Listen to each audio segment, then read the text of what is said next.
دنیا بھر میں جو سب سے بڑی بات ہو رہی ہے وہ امریکہ کی جارحانہ جو پالیسی ہے لاطینی امریکہ میں اور وینیزویلا میں خصوصاً، جہاں کے صدر کو گرفتار کر کے ان کو ان کی اہلیہ کو امریکہ شاید لے جایا گیا ہے، بلکہ پہنچ گئے ہیں وہاں پہ، مقدمات کا بھی ان کو سامنا کرنا پڑے گا، اور رجیم چینج جس کا کہ صدر ٹرمپ کہتے رہے کہ جی وہ ہم دنیا کے معاملات میں نہیں جائیں گے، ہم پاکستان میں جائیں گے، تو وہ جناب اس کے بالکل برعکس یہ کاروائی ہوئی۔ خیر اس کی توقع کی جا رہی تھی، اور جو نئی سیکیورٹی پالیسی بھی ہے ہمیں اس کے اوپر بھی بات کریں گے، اس میں بھی کچھ اس طرح کے معاملات کا تذکرہ ضرور تھا۔ ایک طرف تو یہ ہو رہا ہے، دوسری جانب آپ کو پتہ ہے ناظرین کہ ہم پہلے بھی بات کر چکے ہیں، یو اے ای اور سعودی عربیہ کا یمن کے اوپر جو پھڈا تھا وہ کسی حد تک تو اس میں تھوڑی ٹینشن میں کمی آئی ہے، مگر وہ جوں کا توں برقرار ہے، اور ہم نے پہلے بھی بات کی تھی کہ اس میں اسرائیل کا رول ایک بڑا اہم رول ہے۔ مگر اس کے ساتھ ساتھ ایران میں جو ہمارے پاکستان کے پڑوس میں ہے، وہاں پہ مظاہرے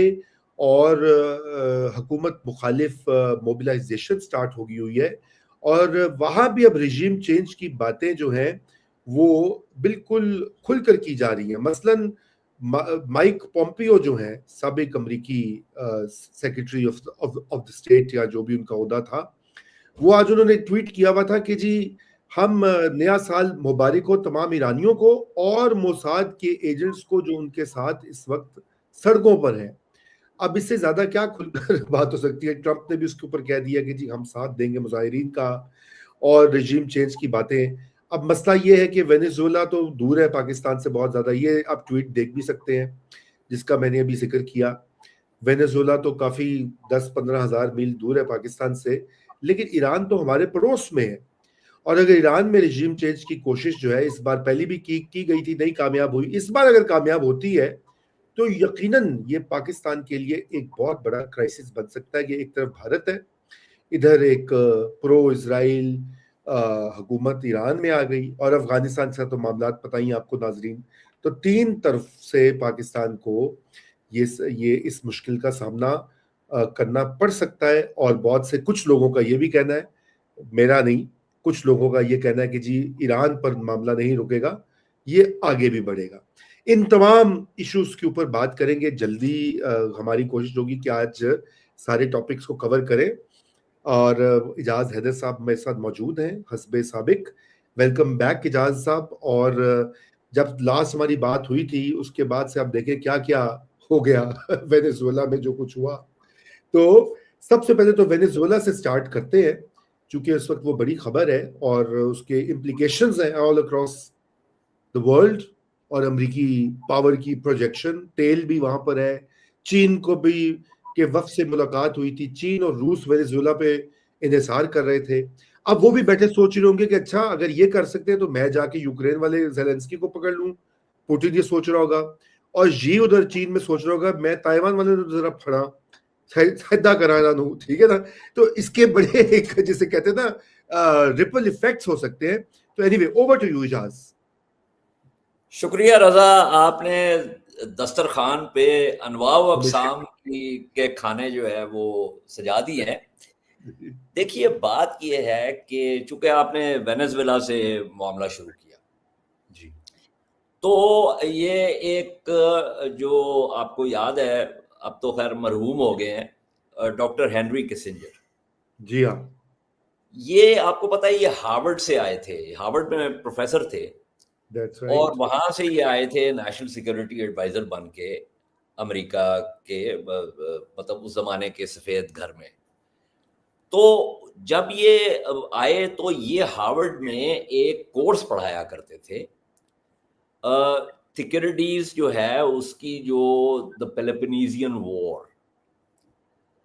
تو یہ جب وہاں پہ وائٹ ہاؤس میں آئے تو اس کے اندر امنگ ادر تھنگس ایک میلین ڈائلاگ ہے کہ جس میں ایتھنس کے دو جرنیل جو ہیں وہ میلوس میں جاتے ہیں اور میلین کاؤنسلرز کے ساتھ ان کا ایک مکالمہ ہوتا ہے جو تھیکریڈیز نے پیش کیا۔ اچھا، اب کسنجر صاحب کو یہ بہت صحیح طریقے سے پتا تھا کہ تھیکریڈیز نے جو وہ مکالمہ پیش کیا تھا اس کا جو مطلب وہ مکالمہ کیا تھا کہ جی وہ ایتھنز کے جو جرنیل ہیں وہ بنیادی طور پہ میلوس کے کاؤنسلرز کو یہ کہہ رہے ہیں کہ ہم بہت تگڑے ہیں,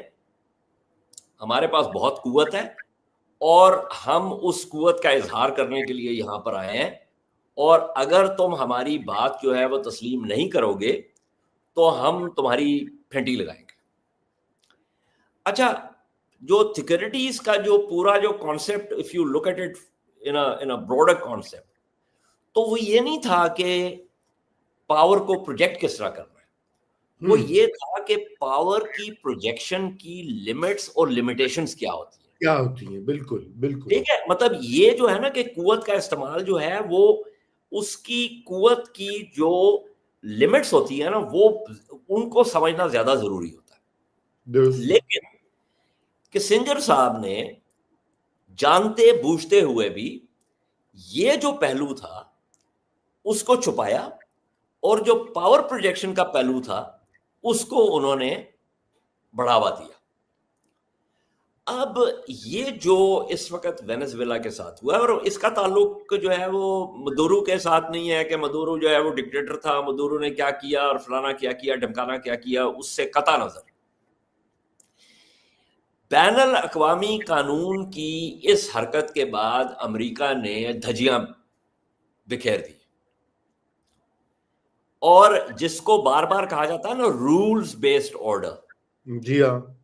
وہ جو رولز بیسڈ آرڈر کا تو کبھی بھی کوئی معاملہ نہیں تھا کہ وہ تو history is the logic of might,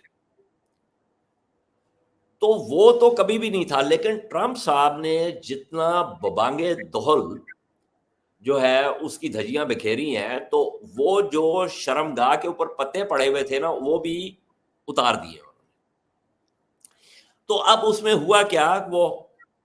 Hobbes نے جو کہا تھا نا بیلم اومنیم کنٹرا اومنس, دا وار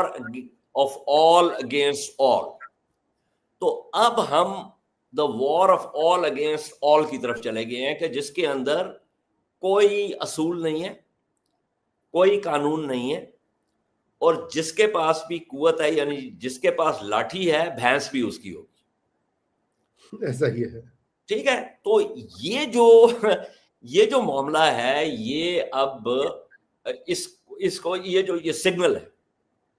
اس سگنل کو مختلف خطوں کے اندر جو طاقتور ممالک ہیں, چین جو ہے, روس جو ہے, وہ سب اس سے سبق حاصل کر رہے ہیں. اور جو ٹرمپ صاحب کا یہ جو پورا ایک, اچھا اس سے پہلے میں ایک اور بات کر دوں کہ یہ جو کیریبین میں جو ٹرمپ صاحب نے امریکی فوج کو جو ایک ٹاسک دیا ہے, اب تک 100 سے زیادہ لوگ جو ہے وہ مارے جا چکے ہیں. جو بھی کشتی آتی ہے اس کے اوپر حملہ ہوتا ہے,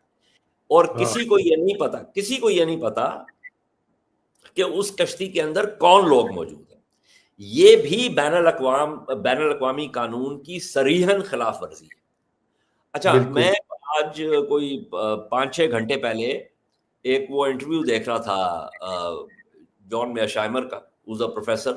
as you know, he is a structural realist. جی, اور میشائمر نے اور اسٹیفن والٹ نے, وہ آپ کو یاد ہے کہ 2016 میں وہ مضمون بھی لکھا تھا, پھر وہ کتاب بھی آئی اسرائیل لابی کے حوالے سے. تو we are not talking about softy lib labs, we are not talking about Chomsky, we are not talking about people go اچھا جی وہ برنی سینڈر ہے تو فلانا ہے تو ڈمکانا. No, we are talking about hard nosed structural realists. اور ان کا یہ کہنا ہے کہ امریکہ اس وقت بین الاقوامی قوانین کی صریحاً خلاف ورزی کر رہا ہے. اب آپ مجھے یہ بتائیں کہ اگر یہ اصول وضع ہو گیا کہ آپ کسی ملک کے صدر کو, اور یہ پھر وہی بات ہے, اس سے قطع نظر کہ وہ صدر اچھا ہے یا برا ہے, یہ بالکل وہی بات ہے کہ جب آپ عراق کے معاملے میں چلے جائیں 2003 میں, کہ جو امریکہ نے جھوٹ کی بنیاد کے اوپر ایک پورا فیصلہ کیا کہ عراق پر فوج کشی کرنی ہے. صدام حسین کوئی فرشتہ نہیں تھا جی, لیکن اس کے بعد ایک پورے ملک کی تباہی ہو گئی, وہ ملک ابھی تک سنبھل نہیں سکا. اس ملک کے اندر جو کچھ بھی ہے وہ ابھی تک وہ دھڑے بنے ہوئے ہیں. وہ دھڑے جو ہے وہ سیکٹیرین بنیادوں پر بھی ہے, وہ جو ہے وہ ایتھنک بنیادوں پر بھی ہے. جو کرد ہیں وہ علیحدہ ہیں, جو سنی ہیں وہ علیحدہ ہیں, جو شیعہ ہیں وہ شیعوں کے اندر بھی ایک ایران والا ایران بیک فیکشن ہے, ایک وہ صدر والا جو ہے وہ عراقی فیکشن ہے. تو پورے ملک کی جو ہے وہ تباہی بربادی کر دی. لیبیا کے اندر بھی یہی کیا, یہ اوباما نے کیا. سوریا کے اندر, سیریا یعنی شام, اس کے اندر یہ اوباما نے کیا. تو اب ٹرمپ نے یہ بات, اچھا اس کے اندر ڈیٹرنس بھی کوئی نہیں ہے نا. مطلب آپ ابھی یہ نہیں پتا, وہ جو وائس پریزیڈنٹ ہے اس کا کہنے کا مقصد یہ ہے کہ اس کا کوئی جو وہاں پہ جو لوکل جرنلسٹ ہیں وہ یہ کہہ رہے ہیں کہ اس کا روس سے جو ہے وہ میسج آیا. اب وہاں پہ کس طریقے سے حکومت بنے گی, وہ جو مدورو کے جو لائلسٹ ہیں کیا وہ حکومت بنائیں گے, کیا کوئی اور در آئے گا, کیا خانہ جنگی ہو جائے گی, ایک اور ملک کے اندر آپ نے ایک فساد جو ہے وہ برپا کر دیا.